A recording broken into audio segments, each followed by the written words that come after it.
We're asked all the time, what is the need for responders first call?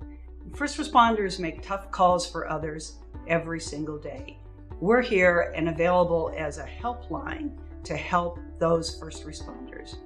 You know, Dr. Ann, when you look at what they're experiencing every day, they are trying to do their best to help these people out of traumatic situations, primarily. But at the end of the day, who's helping them deal with those traumatic situations? There was nobody out there really kind of providing a lifeline for those first responders to help them deal with the trauma so that they can go the next day and try to help save more lives and, quite honestly, help save their own life. And so we are a prevention tool. We are offering responders access by phone to people that can help them and help them mitigate the trauma in their lives so their lives are a little easier. You know, there's a lot of other tools out there, but from what we've seen and in talking with first responders, the problem is a lot of them they're not informal. They're not in a position where they can talk off the record, if you will. And let's face it, a lot of first responders, as we well know, they have that macho image that they don't want to admit to other people that what they just experienced is really bothering them. We know where that stress is going.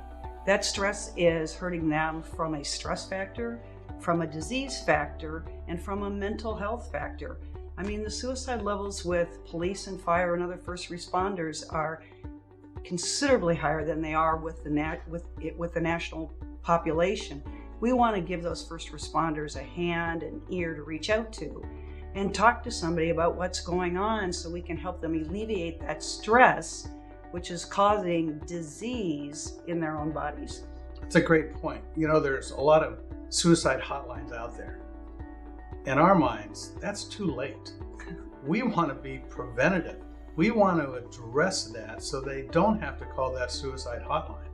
And quite honestly, as we saw, the only way to do that is to provide a lifeline that is available 24/7, that's available from anywhere that they need to embrace it. It could even be after, say, a fire and they're in their bunk, but they're by themselves and they just need to release and de-stress and compartmentalize that trauma. We're trying to address that up front from a preventative standpoint so they don't get to that point where they need to call that suicide hotline. And it's even before the firefighters or the police arrive. We need to get the EMTs and the 911 operators.